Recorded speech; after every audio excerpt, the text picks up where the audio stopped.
Donc, comme on l'a dit dans l'intro, aujourd'hui on va voir la différence entre les marchés CFD et les marchés futurs. Ok?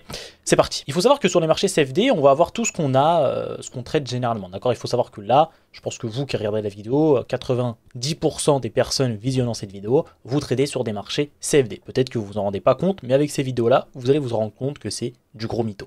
Alors, le marché CFD, ça va être tout ce qui est euro-USD, avec quelque chose derrière, d'accord? Euro-USD Forex.com, Euro-USD Honda, Euro-USD FXM, Euro-USD IC Market, Euro-USD, peu importe. Il faut savoir qu'on a Euro-USD et derrière, en fait, ça va être le nom du broker. C'est-à-dire que c'est Euro-USD de ce broker-là. C'est-à-dire que c'est ce broker-là qui dessine le graphique d'Euro-USD. Ok? Il fait que dessiner. Il fait que copier le marché futur, ce qu'on va voir après. Le problème avec ça, avec le marché CFD, c'est quoi? Bah, c'est tout simplement, on n'est pas sur le vrai marché, on est sur une copie de ce marché-là.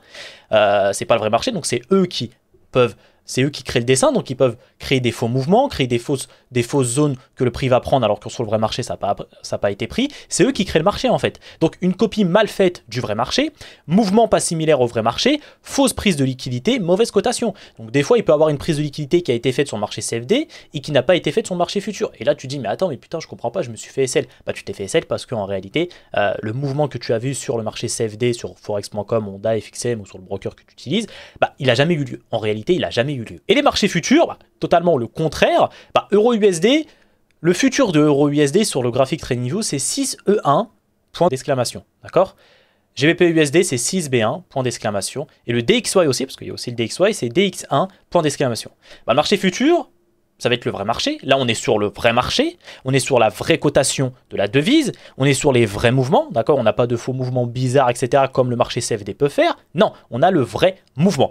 Et on a du coup les vraies zones et les vraies prises de liquidité.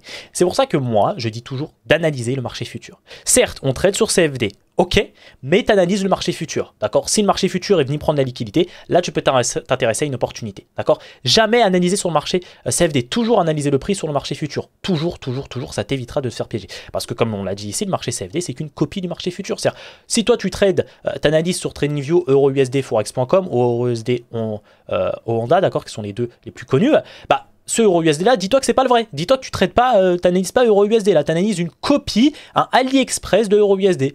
D'accord? C'est comme si tu avais une voiture Ferrari, et bah là, tu roules dans une voiture Ferrari avec un moteur, je sais pas, un moteur Dacia, genre un moteur Renault, un moteur Peugeot, bref, peu importe. Alors que là, marché futur, tu as une Ferrari avec un moteur Ferrari. Tu vois ce que je veux dire ou pas? Donc il y a une énorme différence. Donc, je sais pas, moi je préfère personnellement rouler dans une Ferrari avec un moteur Ferrari que rouler dans une Ferrari avec un moteur Peugeot, hein, personnellement. Donc, tu vois, c'est à toi de faire ton choix. Je pense que le choix ici est vite fait, c'est mieux de tout simplement analyser le marché futur. Donc on n'a pas tous la capacité de trader sur les marchés futurs, mais au moins d'analyser le marché futur pour analyser le vrai marché, d'accord? Et avoir les vrais mouvements du marché, ok? Et pour moi ça c'est du mytho, tu vois, c'est du pipeau. On trade sur du pipeau en fait. En fait on trade sur du pipeau. C'est-à-dire qu'il dessine le graphique et tu sais même pas si tu as les vrais mouvements ou pas. Tu sais même pas. Et ça, personne ne te le dit sur YouTube, personne ne te le dit, alors que c'est crucial, c'est super important de savoir ça. Comment fonctionne le marché CFD? D'accord? C'est quoi le marché CFD? Comment fonctionne un broker? Parce qu'il y en a beaucoup d'entre vous, vous ne savez pas comment fonctionne un broker. Je vais vous donner la schématique directement. Il faut savoir que les brokers CFD, ce sont des brokers casino. Je vais m'expliquer. Broker casino. Imaginons qu'un trader A gagne 1000 euros. Ces 1000 euros proviennent des caisses du broker. C'est-à-dire que les 1000 euros ici qu'il va gagner, ils ne proviennent pas du marché, etc. Non, ils proviennent des caisses du broker. Comment le broker il se rémunère? Vous allez me dire, mais les caisses, comment ça? Comment il se rémunère le broker? Bah, comment le broker se rémunère? C'est simple, sur la perte des traders. C'est-à-dire, lorsque le trader B va perdre 1000 euros, eh bien, ces 1000 euros de trade par ce trader B vont dans les caisses du broker. C'est-à-dire que lorsque toi tu fais une perte sur n'importe quel broker, je ne vais pas citer de nom parce que j'ai pas envie de finir en cours d'assises, mais tu fais une perte sur un broker, sur ce broker-là, et bah ta perte, imaginons que c'est une perte de 10 000 euros, et bah ces 10 000 euros-là, ils ne sont pas redistribués sur le marché, etc.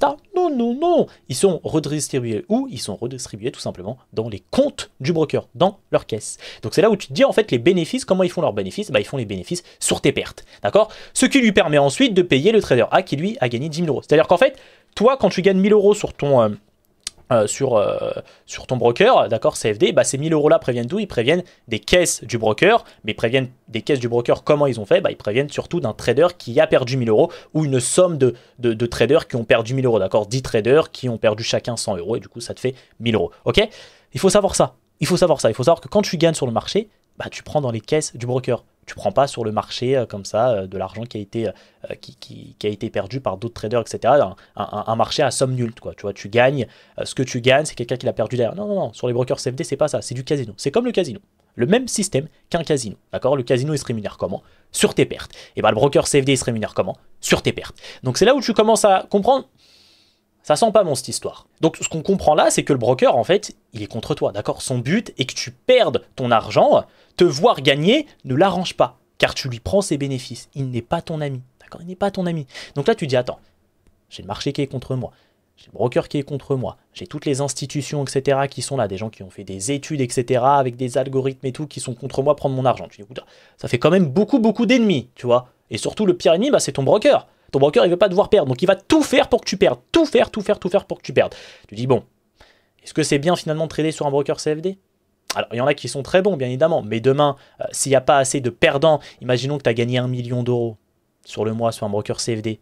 Et sur ce mois-là, je sais pas, ils ont fait que 500 000 euros, parce qu'il y a eu 500 000 euros de perdus par d'autres traders. Comment ils vont te payer les 500 000 euros restants? Est-ce qu'ils vont te les payer? Je ne pense pas. Donc c'est un système de Ponzi, tu vois. Il faut qu'il y ait assez de perdants pour payer les gagnants sur les brokers CFD. C'est du Ponzi.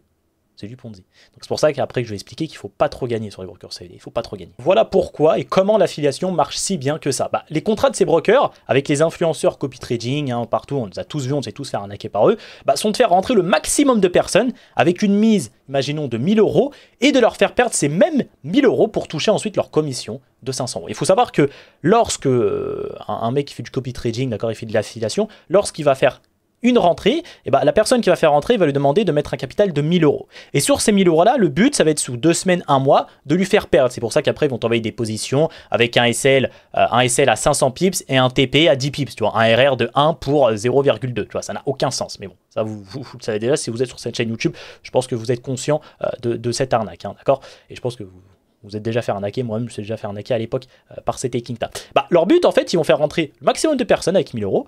Et lorsque ces personnes-là vont perdre ces 1000 euros-là, c'est là où la commission va se déclencher. Forcément, les brokers, ils vont pas te donner de l'argent comme ça parce que tu fais rentrer quelqu'un. Tu dis, mais attends, comment ça se fait? D'où provient l'argent, en fait? D'où provient cette commission-là, l'affiliation? Comment ça se fait que lorsque je fais rentrer quelqu'un et qui pose 1000 euros, moi, derrière, je gagne 500 euros? C'est pas possible. Ils sont pas généreux, ils vont pas me donner de l'argent comme ça, ils jettent pas de l'argent par la fenêtre, les brokers quand même, ils sont pas généreux comme ça. Non, non, non. Le but dans le contrat, c'est que tu leur fasses perdre de l'argent. Et lorsqu'ils ont perdu leur argent, là, la commission, elle se déclenche. Et là, tu peux prendre tes 500 euros. Et oui, c'est très très malin. C'est très très malin. Donc tu prends 50% en gros de la somme. Et ils font ça avec beaucoup de personnes, et vous commencez à connaître le cheminement de tout ça.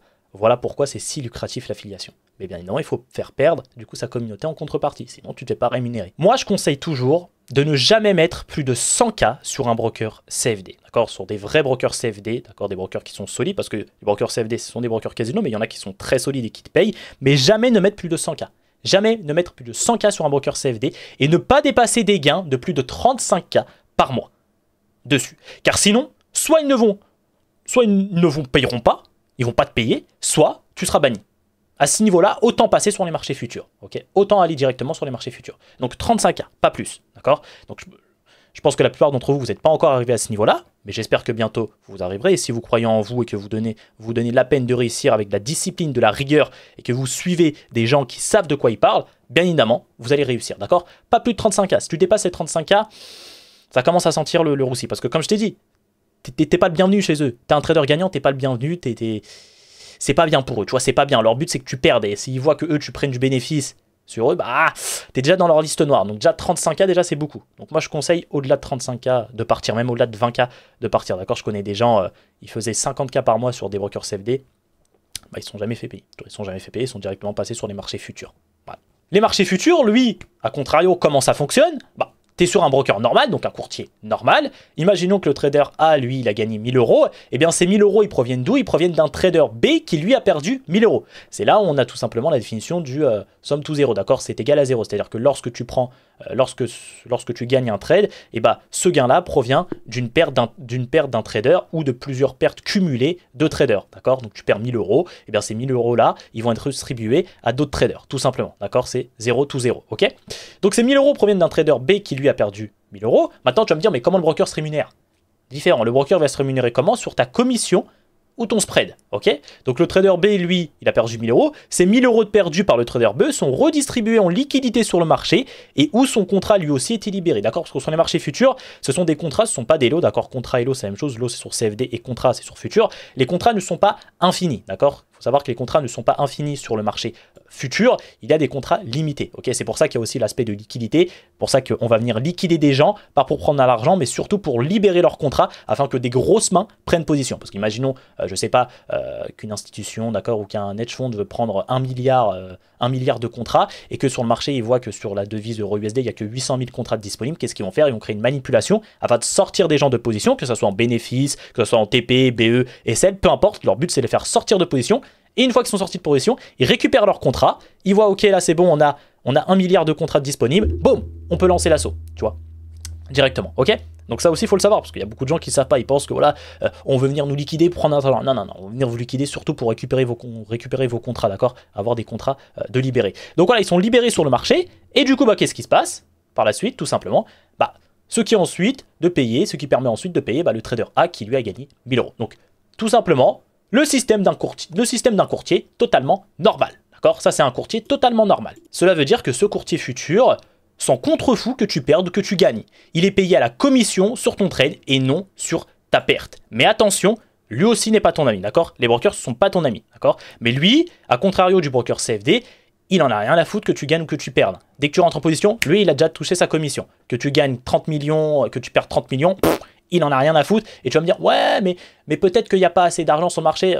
Il y a des milliards et des milliards qui tournent chaque jour sur le marché. Crois-moi que même si tu fais 1 million sur le marché, t'as même pas pris une miette du gâteau, d'accord? Contrairement au broker CFD, tu vois, parce qu'un broker CFD, si tu fais 1 million d'euros, bah faut que dans les caisses, il y a 1 million d'euros, tu vois. S'il n'y a pas 1 million d'euros, ils vont pas te payer. Sur le marché futur, tu fais 1 million d'euros, t'inquiète pas, les 1 million d'euros, tu les auras, hein, parce qu'il est tellement liquide, il y a tellement de liquidité sur le marché. Le Forex, c'est le marché le plus liquide au monde. T'inquiète pas que même si tu fais 1 million d'euros par jour, tu les auras les 1 million, hein, tu les auras. Maintenant, où je veux en venir avec tout ça? Tu vas me demander, mais qu'est-ce que tu me racontes avec tout ça? Je comprends pas, tu veux en venir où? Bah, là, vous avez compris ce que c'était le marché CFD, ce que c'était le marché futur. Vous avez aussi compris comment opèrent les brokers CFD et les brokers futurs. Et là, tu vas me dire, ça sert à quoi? Bah, tout simplement, en fait, ça sert à se dire que tu ne traites pas sur le vrai marché et qu'il vaut mieux analyser le marché futur qu'analyser le marché CFD. Et je vais te montrer pourquoi avec des exemples concrets. Donc, regardons ce qui se passe ici sur EURUSD. Là, j'ai EURUSD FXM, comme tu vois. Donc, le EURUSD, tout simplement d'FXM. Donc, c'est le broker FXM qui a tout simplement fait ce dessin-là, d'accord? Et ça, là, on a EURUSD futur, le vrai, d'accord? Le vrai, là, si tu peux voir là-haut, c'est voilà, 6 EURUSD FX futur. On a le vrai. On a le vrai EURUSD et là, on a le faux EURUSD de chez FXM. Bah là, regarde, sur FXM, la liquidité a été prise à ce niveau-là. Elle a été prise. Donc toi, là, qu'est-ce que tu vas te dire? Tu vas te dire, ouais, je vais chercher une vente ici, tac, tac, tac, parce que la liquidité HTF a été prise, je vais chercher un breaker block, une mitigation block, et là, je vais vendre pour aller chercher quoi? Par exemple, l'IPA qui est en bas, tu vois, et la liquidité qui est là, et la traînane qui est là. Super! Je vais sur le marché futur, bah, la liquidité n'a pas été prise. Ça commence à être bizarre. Donc là, moi, qu'est-ce que je me dis? Je me dis qu'en fait, là, c'est pas le vrai mouvement. Le vrai mouvement, il est là. La liquidité n'a pas été prise. Donc pour moi, tout ce qui va se passer là, ça va être du trap. D'accord? Ça va être du trap. C'est-à-dire que pour moi, la liquidité n'a pas été prise. Ce que je vais attendre, c'est que le marché futur, lui, vienne chercher la liquidité. Et là, je vais m'intéresser sûrement à une vente. Parce que là, on est venu prendre la liquidité. Mais en réalité, tu vois, ici, bah, on n'est pas venu la prendre la liquidité là. Et là, on l'a prise. Et regardez ce qui se passe. Et bah, regardez ce qui se passe. Et bah, vous voyez que là, tu vois, si tu prends une vente ici, tu te fais SL. Tu vois que le marché, il repart à la hausse parce que la liquidité n'a pas été prise. Là, par contre, la liquidité, maintenant, elle a été prise. Là, je peux potentiellement m'intéresser à une vente s'il y a une opportunité, etc. Tu vois? Premier cas concret où là, si tu suis uniquement le marché CFD, tu te fais piéger. Parce que le marché CFD, ce ne sont pas les vrais mouvements, ce ne sont pas la vraie cotation du marché. La vraie cotation, les vrais mouvements, les vraies zones de liquidité, les vraies prises de liquidité, c'est sur le marché futur. Donc, il faut analyser le marché futur, pas le marché CFD. Parce que là, tu vois, tu te fais liquider. Alors que tu as respecté ta stratégie, mais tu te fais liquider parce qu'il n'y a jamais eu de prise de liquidité. C'était une fausse prise de liquidité ici. Son marché futur, c'est jamais venu la prendre. On va voir un autre exemple encore. Regardons ici un cas sur GBP-USD, d'accord? Je prends une autre paire. Donc là, GBP-USD de Fusion Market, d'accord? Donc un dessin de Fusion Market, une copie de Wish du vrai marché. Et là, j'ai le GBP-USD futur, tu vois, British Pound futur, le vrai, d'accord? Je suis en 1 heure. Qu'est-ce que je vois ici? Je vois que là, j'ai un IPA et là que je vois une liquidité. Bah, ça n'a pas été pris. Tu vois, sur le marché CFD, la liquidité n'a jamais été prise et on n'a jamais fait un retour sur l'IPA. Je vais sur le marché futur. Tiens. Et bah là, je vois un sell to buy, super intéressant. Je vois que le marché il vient prendre la liquidité ici avec une super mèche. Tu vois, si je vais ici en 15 minutes, 5 minutes, là, on peut voir un super sell to buy. C'est ce que moi j'attends. Donc là, j'aurais pu avoir l'accumulation, la manipulation, ici la distribution. Et je vois en plus que le prix, il fait quoi? Il fait un retour sur l'IPA ici. Donc moi, si j'étais resté accroché tout simplement sur le marché CFD et que j'analysais le GBPUSD, bah, j'aurais jamais trouvé d'opportunité ici parce que je me serais dit, ouais, bah, j'attends que le prix prenne la liquidité, j'attends qu'il revienne sur l'IPA ici. Et là, s'il prend la liquidité et qu'il revienne ici, je vais chercher une opportunité. Alors que sur le marché futur, ça l'a fait. Et là, tu dis, mais putain, ça a chuté, je comprends pas, c'est même pas venu chercher la liquidité. Si, c'est venu la chercher sur le vrai marché. Pas sur le marché de Wish du CFD. Non, c'est venu vraiment le chercher. Et là, tu vois qu'on est vraiment venu chercher l'IPA et on est vraiment venu chercher la liquidité. Donc si ici, à ce moment-là, tu t'étais intéressé au vrai marché, au marché futur et non au faux marché, au marché CFD, là, tu aurais pu potentiellement prendre une opportunité ici en vente. Tu vois, et tu aurais pu saisir toute la distribution qu'il y a eu là. Donc, où je veux en venir avec tout ça, c'est que arrêter d'analyser le marché CFD, c'est du pipeau, c'est du mytho. Analysez le marché futur, ça va vous éviter de prendre des trappes, ça va vous permettre de savoir où sont les vraies prises de liquidité, où sont les vraies zones de liquidité, et surtout, vous allez pouvoir prendre aussi des opportunités, comme ici. Tu vois, ici, tu te dis, il n'y a pas d'opportunité, alors qu'en réalité, il y en a une. Moi, j'ai vu personne sur YouTube m'en parler, je comprends pas pourquoi, pourtant, c'est vraiment la base, c'est quelque chose qui est super important. J'espère que cette vidéo vous aura plu, j'espère que vous avez appris beaucoup de choses, et j'espère que maintenant, vous allez arrêter de faire cette erreur-là, et de plutôt privilégier à analyser le marché futur qu'analyser le marché CFD. C'était RedPillFX, on se retrouve pour une prochaine vidéo. Tchuss.